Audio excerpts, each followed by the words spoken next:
Okie. Idam Excanate. Good morning.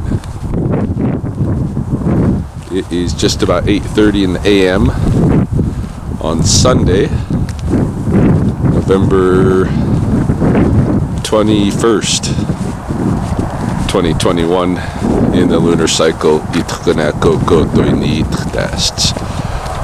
More than halfway through the lunar cycle now, and I am curious to see whether the pond is iced over this morning or not. It's about 0 degrees, which is cold enough. There'd probably be a thin layer of ice.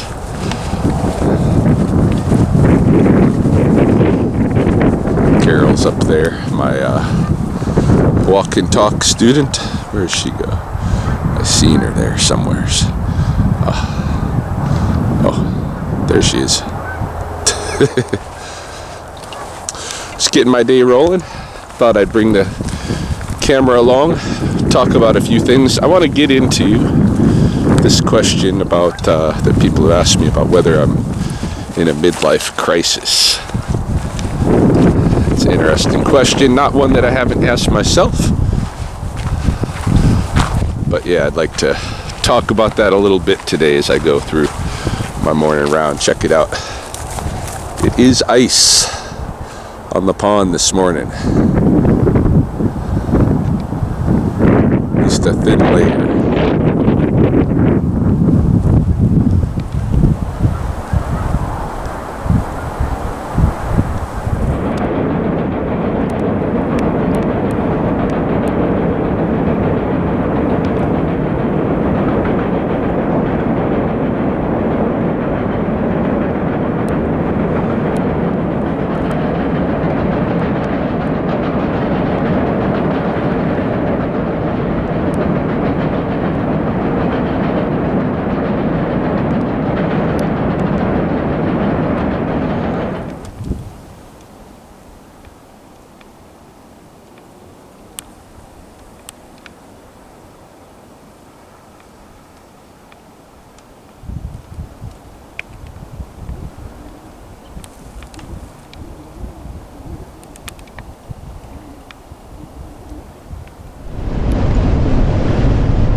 Yeah, I don't know. This could become a multi-day video in its production, at least. Because the content matter is pretty thick. I mean, the question, am I having a midlife crisis? I think that's the wrong question to ask to begin with. Because were I to answer, I mean, it's a simple yes or no question, right? And were I to answer yes, then what does that say? Does that just explain it away for people? Like, oh, he's just having a midlife crisis? Because that's how it feels when people approach me with that question. Or sometimes it's not even a question, sometimes it's been an accusation. I'm talking about over the last few years, primarily since I left Mahoney, people have been asking me about, am I having a midlife crisis? Or just flat out accusing me, hey, you know, relax, you're just having a midlife crisis, you know? But to me, that label almost just dismisses it as a nothing thing. And I really wonder, I don't know if I'm having a midlife crisis, to be honest. I'm having a crisis, I would say. But I think, I mean, in comparison to other times of my life, I definitely feel like more in crisis mode. But I felt this way since probably 2014. I think that's when things started to go off the rails with me. And it was related to changes that were going on in the politics at my work at Red Crow College, where I thought I had my career job, and I was you know, positioned pretty well administratively in the college, and running the flagship program and getting lots of international attention and opening a lot of doors for a lot of other people in other places to follow our lead in the kind of Blackfoot focused curriculum that we had built there. But we got, the colonized minded folks saying, hey, this is, why are we doing this? We're just a little college. Shouldn't we just be giving preparatory courses for our students who are going into university? Why are we giving degrees in Blackfoot specific studies? Yeah, our students need to know who they are. They should take, maybe a language course and a culture course, a couple of courses in Kainai studies, and then focus on the mainstream. To me, what we were doing at that college was very important, because we were building, and we did build, an entirely indigenous undergraduate program, and we had our first graduate student as well, doing a master's in Kainai studies. And yeah, we were breaking barriers ourselves, and Blue Quills really at the time were doing some really advanced things in terms of Indigenous education across Canada, and it was problematic to me psychologically to see it become undermined by the new administration that was moving into the college, to know that forthcoming things would be different there, and my relationship with the college in terms of administration would be probably different. As the new president came in, we saw him bullying our students and such. We went to, myself and my late colleague Narcissus Blood, we went to our friends and family members, and friends slash family members slash tribal council members slash members of our board, appealing for help.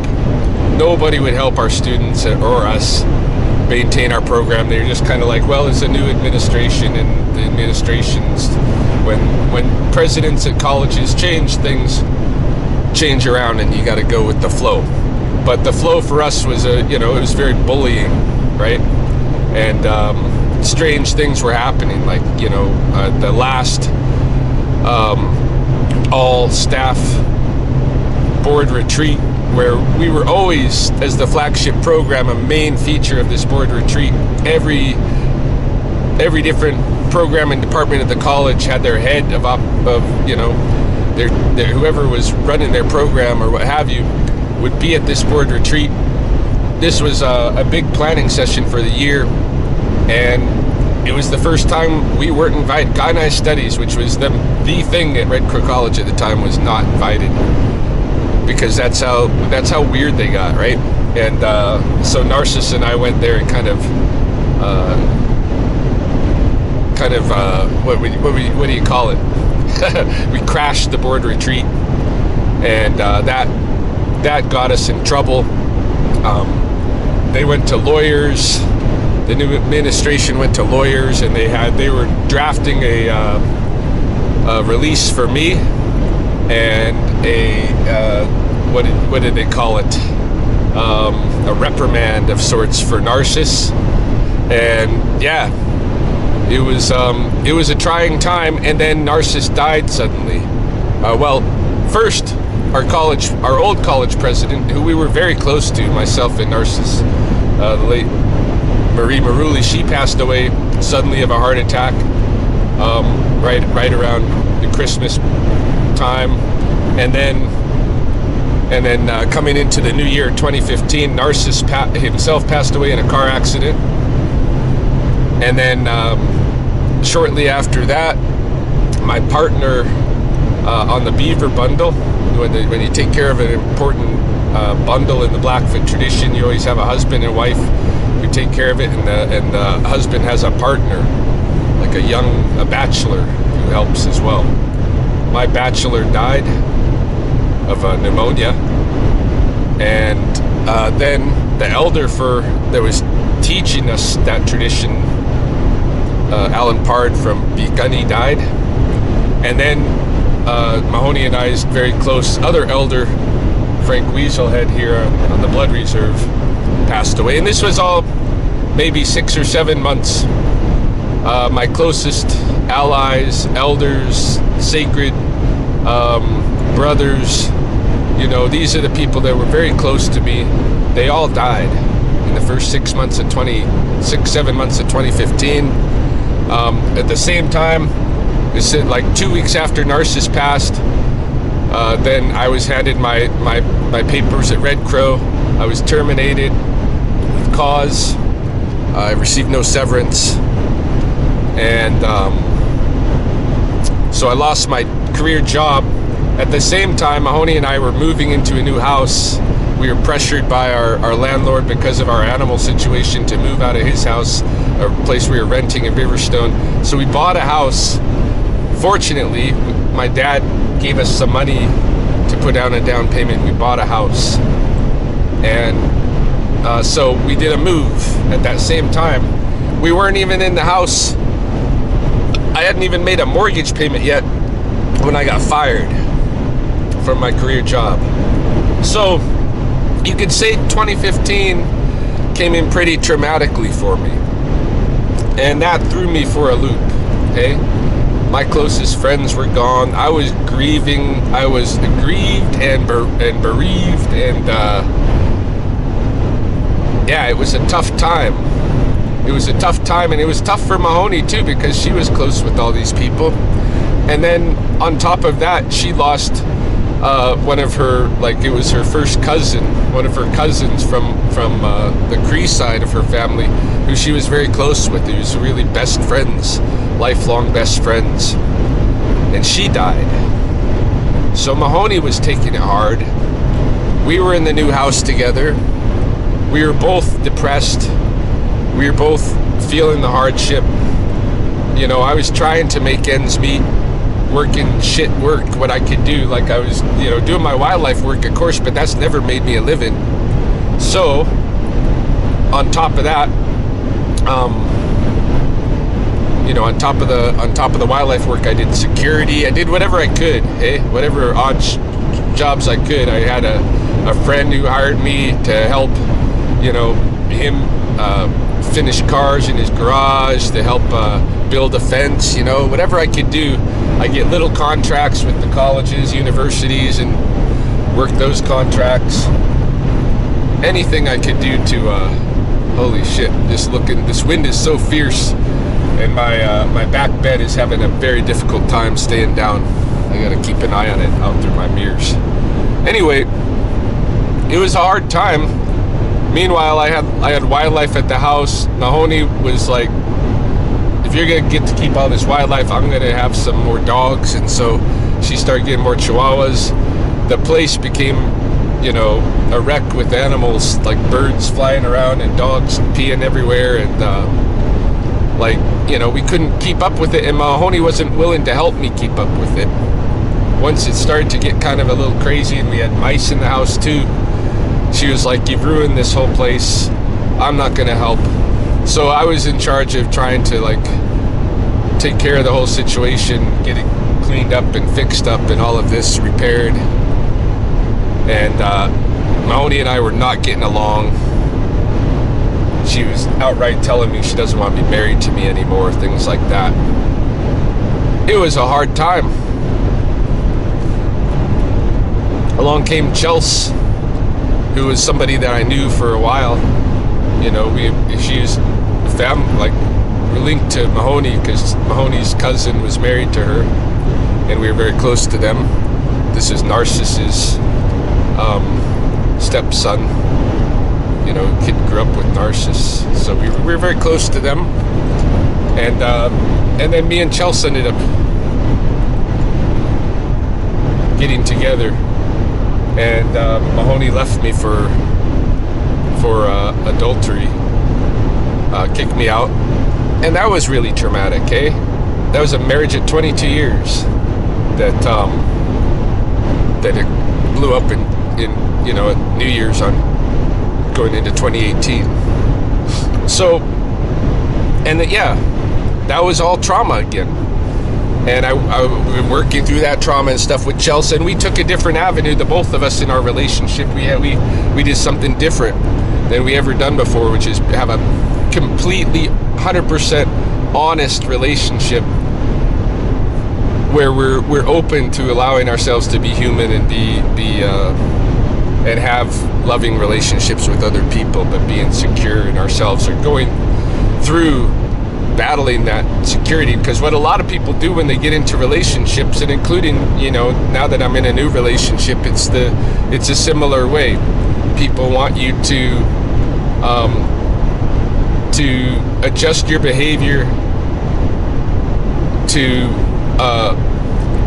respect their insecurities, rather than working with you as an adult human being to both try to overcome your insecurities and allow each other to be human with other humans, and to know that you can't fulfill every single need of your partner, that you have other people you're going to fall in love with in life, and it's okay to feed those relationships too. Chelsea and I explored all that, but she drew one line, and that was, you can't get somebody pregnant. Please don't get somebody pregnant. If you get somebody pregnant, then I'm not gonna be able to stay. I'm gonna have to stop it and tape down my thing a little bit. It's starting to come apart. I use duct tape to keep it down in this heavy wind, but the duct tape is snapping, so I'm gonna have to pull over. But yeah, I'll get back to the story anyway, right before I pull off here. I mean, obviously I crossed the line. Not that Brittany's pregnant, but we've been trying to get her pregnant, her and I. So that's why Chelsea decided to step back, but she stepped back in a very amicable way. Me and her are still very close. We're still the only ones that have 100% honesty, in our everything. Okay, so there's that in all of this, but us splitting up has been traumatic. It's another whole trauma. So you could say from 2014 to today, it's been a series of trauma and crisis for me. Is that normal? Is that normal male midlife crisis? I don't know. There's more to it too, but I'll get back to it. I gotta fix this thing.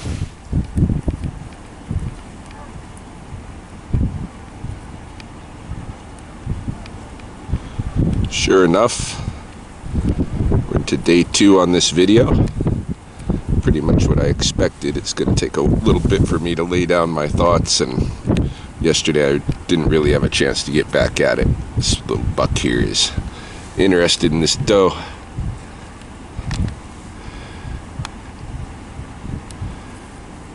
Yeah. So one of the things that I notice with my experience, another level to this whole thing, so even prior to 2014, say maybe 2013, 2012, I started feeling like this buck. For real, in the winters, something hormonal was happening to me. Something really significant hormonal was happening to me. I felt like a different person, really, in my motivations.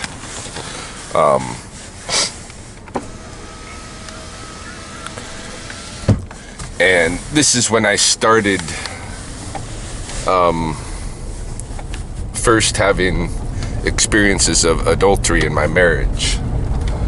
I guess what I really remember was that our first hiccup in that respect in our relationship, Mahoney and mine, came when Facebook hit the scene, because we were both pretty early on to Facebook, and we got excited about it, and it changed the scene really. Like, I wonder how many marriages stay together now after the advent of social media as compared to before, because definitely we found it difficult. Both Mahoney and I, with the advent of Facebook, took on friends of opposite sex that we were spending time with, and romancing a bit. Hey, and we had a little blow up. Neither of us cheated on each other at that point, but I think that was year 13 of our marriage that we had that happen. So let's see, we were married in 1997, so it must have been 2010, something like that, when we had our first hiccup, and then put it away for a few years. But then I started having these really strong hormonal winters, okay? And I explored that a little bit, unbeknownst to Mahoney. I had 4 different winters, 4 different romantic interests before. Well, Chelsea was the 4th, okay? And then it was done.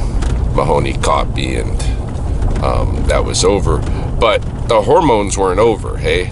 This hormonal surge in my midlife, I don't know what to say about that, but except that it's incredibly strong, and I don't know how, I suppose I could have not acted on it, but it was not the same kind of hormones that I even felt as a young man, hey, in my late teens and 20s and stuff. When you're walking around, one living hard on your whole life, that's different than what this was. This hormonal surge really compelled me to do what I did, hey? And I don't know what it's about. It might be some part of a man's cycle, because I know that adultery is a reason for a lot of marriages breaking up, and it seems to be something that's often at play in the so-called midlife crisis. Again, I don't know whether there is such a thing as a midlife crisis, or whether that label is worth anything. But men in my age category some of them seem to have this issue. Hey, I don't know if they feel the same kind of hormonal rush that I've felt, but when you go through a good part of a decade feeling seasonally different in terms of your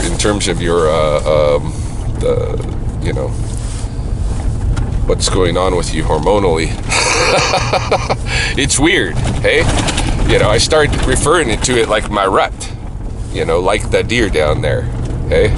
So, I don't know what to say, but I can tell you that if other men experience what I experienced in that respect, then our society does not have enough appreciation for that, and it doesn't have any kind of structures in place to support that need that men have at that time in their lives. Okay, so that's something that probably needs to be, talked about more, explored more. It may just be some part of my experience, but it seems to me that I see like infidelities and stuff being a big part of the midlife crisis complex, and so I suspect other men have this kind of hormonal surge at this time as well. So that's something that that came into play, that was another factor. But there's more.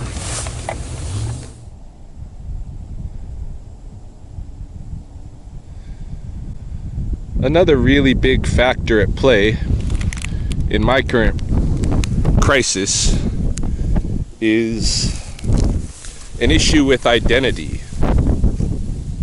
Or not necessarily identity, but more like purpose. But identity's in there. And I've had this kind of a crisis before. When I was in the military, in the U.S. Army, in signals intelligence, and I realized that Americans weren't what I was raised to believe we were when I was an American. I guess I'm always an American because I was born there. That's what the customs agents, the Homeland Security folks tell me, natural born American. Whatever you do, you still got your citizenship. But I had a big identity crisis when I was in the military, because I really thought my trajectory was to go into special forces. I thought I was gonna go help indigenous peoples around the world, help get them out of oppressive situations by arming, training them, coaching them, in strategies to get around their colonial oppressors and such. I was stupid, ignorant, like most Americans are, not to realize right off the hop that I was the colonial oppressor. But I figured that out. I sorted that out while I was in my tour of service, and at that point I had a huge identity crisis that, within that complex, I got very depressed. I drank a lot, did a lot of drugs, tried everything I could to get out of the military, and eventually did on a general discharge for the benefit of the Army. I hope the wind is not totally fucking this up. But yeah, I was really depressed. It was a really depressed period of my life, and I left the military not knowing who I would be. Who can I be now? Because everything that I thought all of my childhood, who I was going to be and who I was, I was very attached to that American identity. And I had to give that up, of course, when I realized who we really were. That was a hardship for me. I landed here in Blackfoot country, following one kind of lineage in my ancestry, but also one that represented an altar to the colonial American identity that I left behind. Hey, I basically joined up with the enemy and came to live in an indigenous community and work for that community. And I worked repatriations. I brought a good number, like a dozen different significant bundles home from museums and such. And I helped some other tribes repatriate their things too. And then I was involved in Blackfoot education for, decade. Well, I'm still involved in Blackfoot education, but I was at the helm of a really important program for more than a decade. A really kind of decolonialized program.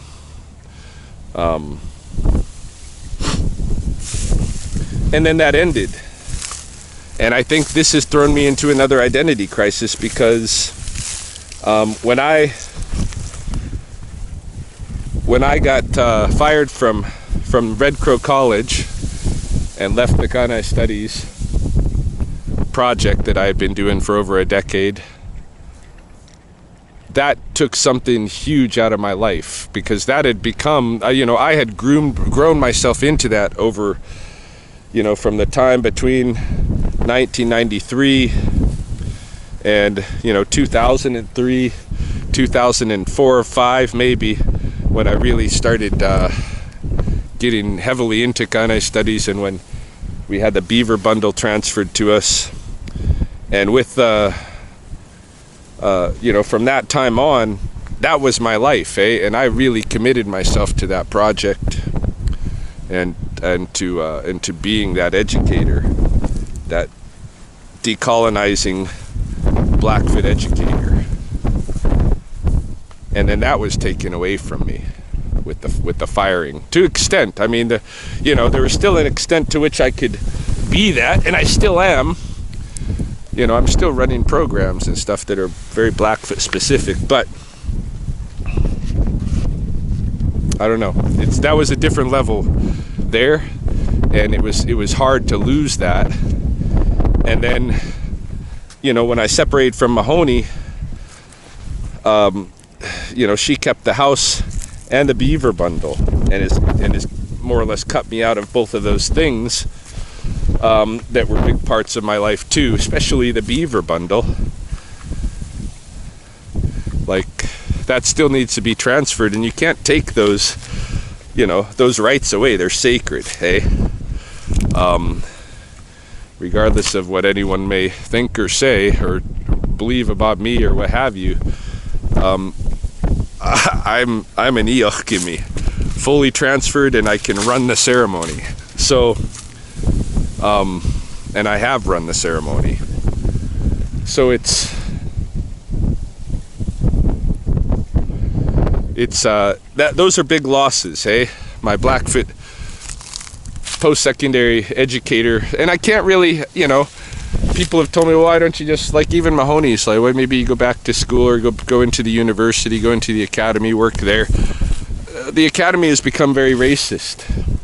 One of my last encounters with the University of Lethbridge, they had scheduled me to do a walk and talk in the coolies for their staff. They had hired me to teach an intro to Native American studies there one summer because their teacher had a crisis and had to back out suddenly. So I took that position on very short notice, like 1-2 weeks notice, taught that class. And in one of the sessions, I brought my students out in the coolies and showed them a lot of plants and taught them, Blackfoot knowledge around the plants. And word about that got around to where the University of Lethbridge wanted to schedule me to take some of their staff around and do something similar. So we set it up, and it was advertised as a Blackfoot plant tour. And then right before the tour was to happen,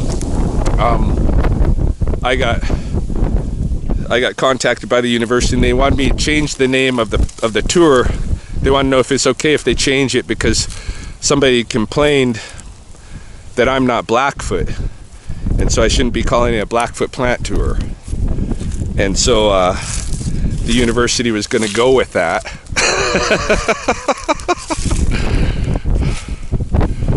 Because I guess if you're born genetically with plant knowledge, you don't have to learn it through transfer or culture.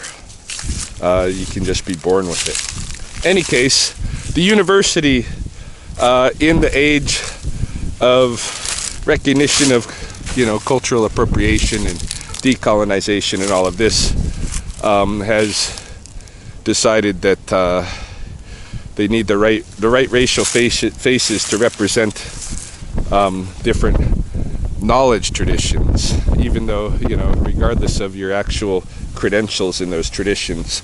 And so I don't really want to go into that space. I'm tired of that, like, politics and all of that. I'm not really interested in that. The closest thing I have now to a purpose, a fulfilling purpose, is my arts program at Samus and my wildlife work, throughout the city. And neither of those is quite as fulfilling as what I experienced when I was working at Red Crow and when I was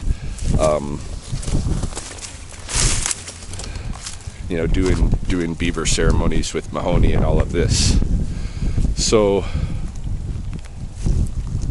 I don't know. Definitely a big part of what's going on with me is a loss of purpose and a disenchantment with a lot of different things. Hey, and just the general racism and immaturity throughout society broadly is very frustrating for intelligent people, I think, and I've become disenchanted with I don't know. There's nothing now that I see myself yearning to be or become or do or accomplish.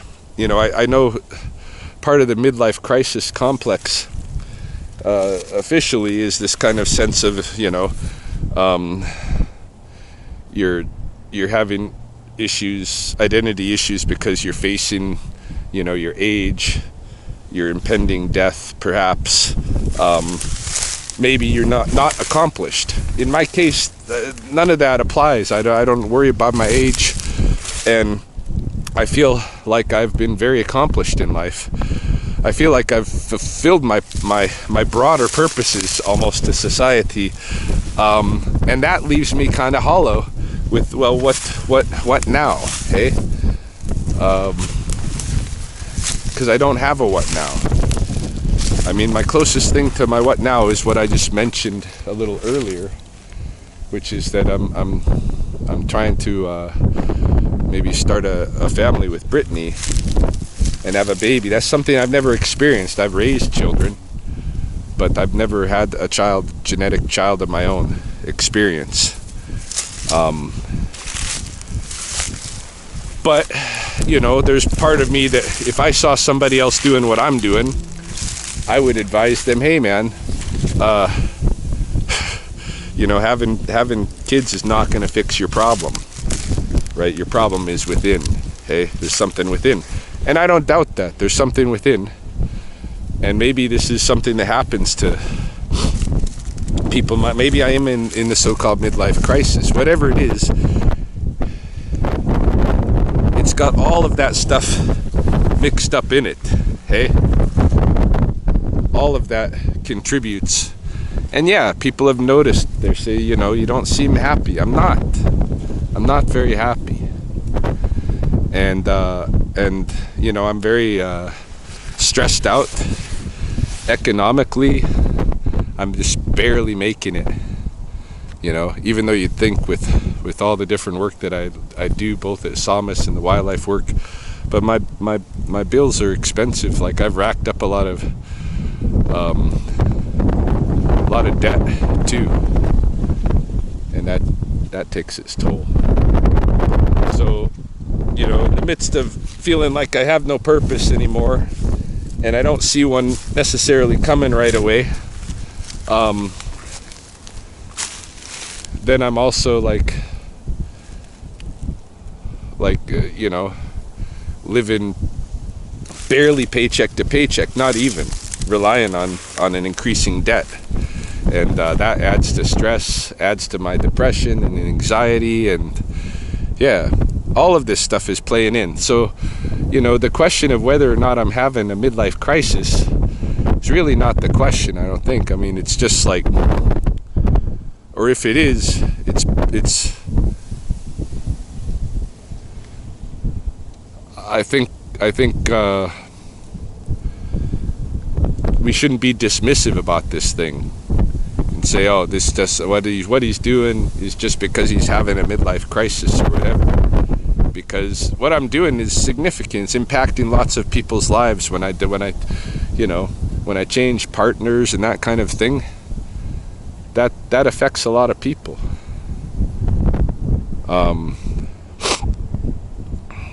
All the different ways that I engage with the community and stuff affect a lot of people. Hey, even my showing my life on this channel affects a lot of people. And am I doing benefit in what I'm doing? I mean, I start to feel like maybe I don't even have purpose in this project anymore. Hey, this journaling. All of it. Like, it's hard not to be depressed. But I don't know if it has to do with my age. I mean, definitely that's a factor, but only in the disenchantment sense, in that I've experienced things and I've come to realize that things that I believe or thought or whatever were silly and immature, and the real world is different, and it's hard to imagine me finding my place right now. I mean, maybe for other people it's not hard. When I talk to Mahoney, she's like, you're an intelligent guy, you're gonna find your way, you always find something. Maybe you should do this, maybe you should do that, but I don't think there's an easy solution of me just diving into some project and that's going to do it for me anymore. I don't know what it's going to be. But yeah, I am at a kind of a crisis. I am at a kind of an impasse. I don't think it's worthwhile just saying Ryan's in a midlife crisis, because I don't think that means anything. I don't think that helps me. And, you know, I have all of these very specific layers to what's going on with me that I'm conscious of and cognizant of, and always, you know, thinking about the dynamics of when I start going into a funk, and I do, hey? But yeah, that's where I'm kind of dealing with, and those are some of my initial thoughts on it. And I guess laying out what I think has happened and what I think you guys are witnessing. I don't think it's cool for you guys to be, you know,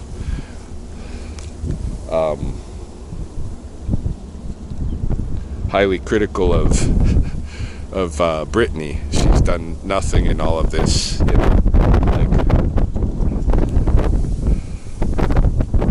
yeah, you guys got used to Chelsea. There were people that were very, very critical of Chelsea when I first brought her, you know, into my life. Hey, if you've been following my story all the way along on this channel, every time things have changed for me in my life, there have been people upset about those changes, and it's no different now.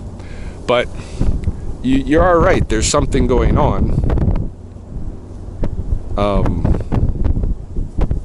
You know, something in Ryan's psyche going on, and but you know, what am I to do with that? But try to deal with it and live with it. And as people have pointed out, you know, we got one life. Ryan, live your life. And I'm trying, man. I'm trying to do that. And hurt as few people as possible and help as many as possible. And really, like, connect people to the natural world as much as I can. Hey, if there's any purpose, there's that. But I become disenchanted with that because a lot of times it's I don't see the effects as much as I'd like, even though I'm saying that, even though, like, I've got about 70 students online training, and farmers who are across Canada who are training to engage with me, training through me to engage with their